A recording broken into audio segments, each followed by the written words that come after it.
Ellen G. White elucida claramente vários aspectos. Parte de um sermão pregado em Worcester, Massachusetts, em 31 de julho de 1885, intitulado A Verdadeira Norma de Justiça, e publicado na Review and Herald de 25 de agosto de 1885. A pergunta a ser feita agora é: estão os professos seguidores de Cristo cumprindo as condições sob as quais é proferida a bênção? Estão eles se separando do mundo em espírito e prática? Como é difícil sair e separar-se de hábitos e costumes mundanos. Tenhamos, porém, bastante cuidado para que Satanás não nos seduza e engane por meio de falsas representações. Interesses eternos acham-se envolvidos aqui. As reivindicações de Deus devem vir em primeiro lugar. Seus reclamos devem receber nossa principal atenção. Todo filho do caído Adão deve, mediante a graça transformadora de Cristo, tornar-se obediente a todos os reclamos de Deus. Muitos fecham os olhos aos mais claros ensinos de sua palavra, porque a cruz se encontra diretamente no caminho. Se a erguerem, parecerão singulares aos olhos do mundo, e eles hesitam e duvidam, procurando algum pretexto para se esquivarem à cruz. Satanás sempre está pronto, e ele apresenta razões plausíveis porque não seria melhor obedecer exatamente ao que diz a palavra de Deus. Assim, almas são enganadas fatalmente. Um dos mais bem-sucedidos enganos de Satanás é induzir os homens a pretenderem estar santificados, ao mesmo tempo que estão vivendo em desobediência aos mandamentos de Deus. Estes são descritos por Jesus como os que hão de dizer: Senhor, Senhor, porventura, não temos nós profetizados em Teu nome? E em Teu nome não expelimos demônios? E em Teu nome não fizemos muitos milagres? Sim, os que pretendem estar santificados têm muito o que dizer a respeito de ser salvo pelo sangue de Jesus, mas a sua santificação não se dá por meio da verdade como ela é em Jesus. Conquanto pretendam crer nele e aparentemente realizem obras maravilhosas em seu nome, desprezam a lei de seu Pai e atuam como instrumentos do grande adversário das almas para levar avante a obra que ele iniciou no Éden, a saber, apresentar desculpas plausíveis para não obedecer irrestritamente a Deus. Sua obra de levar os homens a desonrarem a Deus por desprezarem sua lei será um dia desdobrada diante deles com seus verdadeiros resultados. A condição da vida eterna são tão claras na palavra de Deus que ninguém precisa errar, a não ser que escolha o erro em lugar da verdade, porque sua alma não santificada ama mais as trevas do que a luz. O intérprete da lei que se aproximou de Cristo com a pergunta: Mestre, que farei para herdar a vida eterna? Tencionava enredar a Cristo, mas Jesus lançou o fardo de volta sobre ele. Que está escrito na lei? Como interpretas?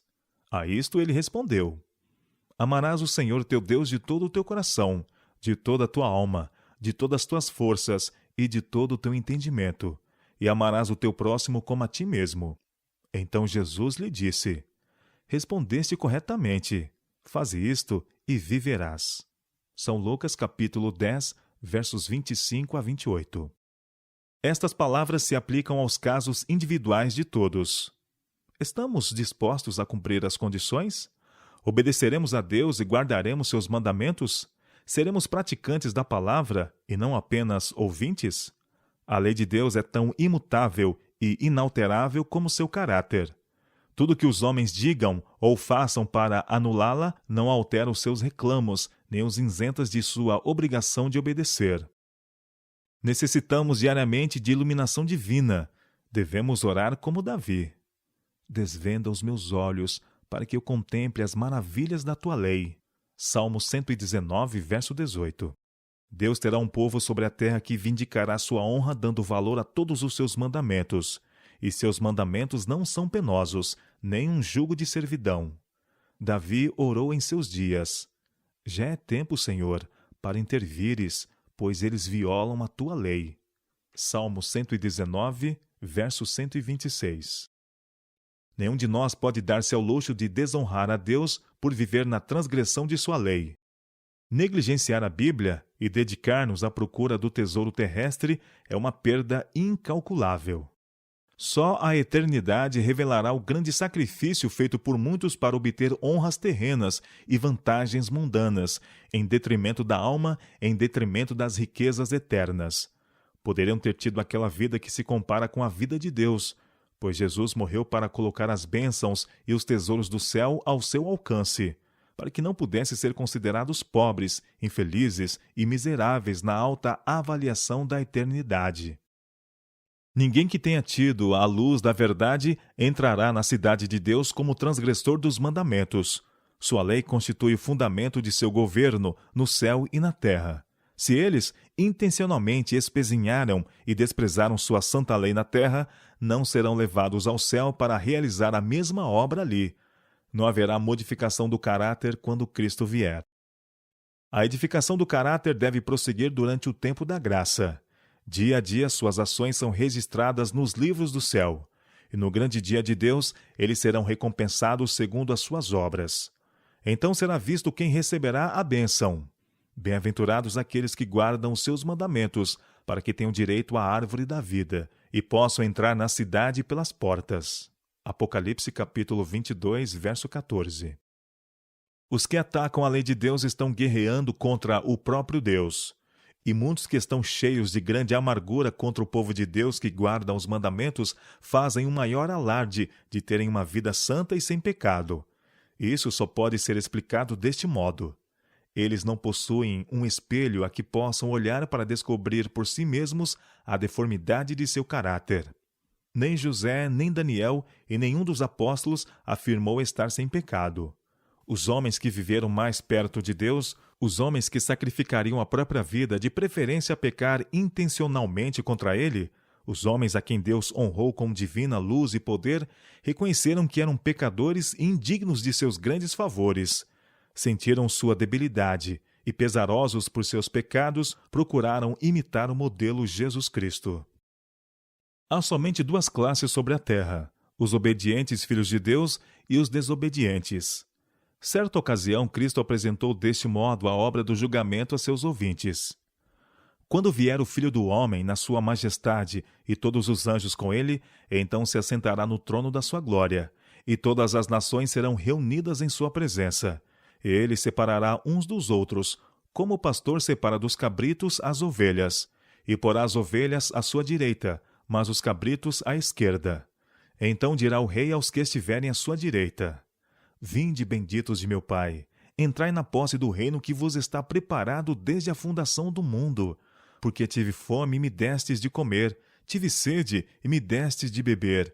Era forasteiro e me hospedastes, estava nu e me vestistes, enfermo e me visitastes, preso e foste ver-me. Então perguntarão os justos: Senhor, quando foi que te vimos com fome e te demos de comer, ou com sede e te demos de beber? E quando te vimos forasteiro e te hospedamos, ou nu e te vestimos? E quando te vimos enfermo ou preso e te fomos visitar? O rei, respondendo, lhes dirá: Em verdade vos afirmo que sempre que o fizestes a um destes meus pequeninos irmãos, a mim o fizestes. São Mateus capítulo 25, versos 31 a 40. Assim Cristo identifica seu interesse com o da humanidade sofredora. Toda a atenção prestada a seus filhos, ele a considera como sendo prestada à sua própria pessoa. Os que se dizem possuidores de santificação moderna ter-se-iam adiantado jactanciosamente dizendo: Senhor, tu não nos conhece? Porventura não temos nós profetizado em teu nome, e em teu nome não expelimos demônios, e em teu nome não fizemos muitos milagres? As pessoas aqui descritas, que fazem essas alegações pretensiosas, aparentemente entretecendo a Jesus em todos os seus atos, representam apropriadamente os que pretendem possuir santificação moderna, mas se acham em guerra com a lei de Deus. Cristo diz que eles praticam a iniquidade porque são enganadores, trajando as vestes da justiça para ocultar a deformidade de seu caráter, a maldade interior de seu coração pecaminoso. Satanás desceu nesses últimos dias para operar com todo o engano de injustiça aos que perecem. Sua majestade satânica opera milagres à vista de falsos profetas, à vista de homens, afirmando que ele é realmente o próprio Cristo.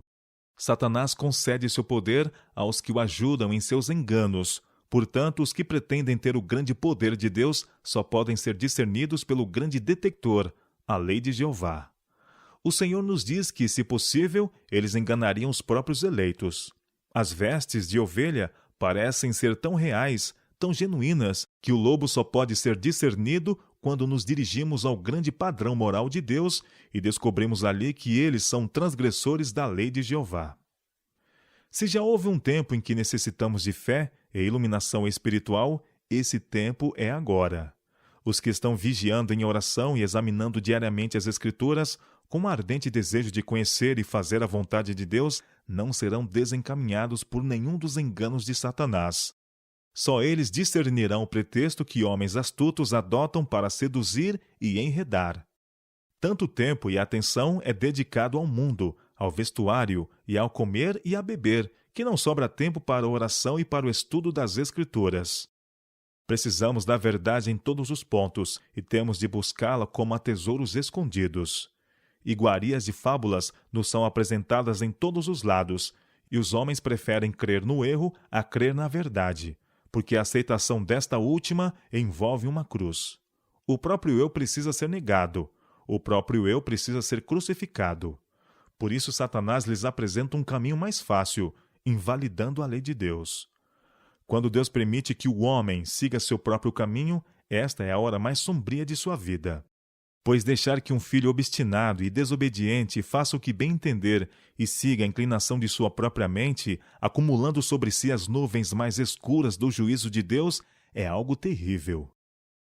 Satanás tem, porém, os seus agentes, que são demasiado orgulhosos para arrepender-se e que se acham constantemente em atividade para derribar a causa de Jeová e calcá-la aos pés. Que dia de tristeza e desespero, quando eles depararem com sua obra acrescida de todo o seu fardo de resultados. Almas que poderiam ter sido salvas para Jesus Cristo se perderam por causa de seus ensinos e influência. Cristo morreu por eles para que pudessem ter vida. Abriu diante deles o caminho, por meio do qual pudessem, pelos seus méritos, guardar a lei de Deus. Cristo diz: Conheço as tuas obras. Eis que tenho posto diante de ti uma porta aberta, a qual ninguém pode fechar. Apocalipse capítulo 3, verso 8. Quantos homens se esforçam para fechar essa porta, mas não conseguem fazê-lo? Eis o testemunho de João. Abriu-se então o santuário de Deus, que se acha no céu, e foi vista a arca da aliança no seu santuário. Apocalipse capítulo 11, verso 19. Sob o propiciatório, dentro da arca, estavam as 2 tábuas de pedra, contendo a lei de Jeová. Os fiéis de Deus viram a luz procedente da lei que incidiu sobre eles, para que fosse dada ao mundo. E agora a intensa atividade de Satanás é fechar essa porta de luz, mas Jesus declara que ninguém pode fechá-la. Homens se desviarão da luz e irão denunciá-la e desprezá-la, mas ela ainda brilha em raios claros e distintos para animar e abençoar a todos os que queiram vê-la. Os filhos de Deus terão um conflito renhido com o adversário das almas, e ele se tornará extremamente acerbo ao nos aproximarmos de seu fim. Mas o Senhor ajudará os que defenderem sua verdade.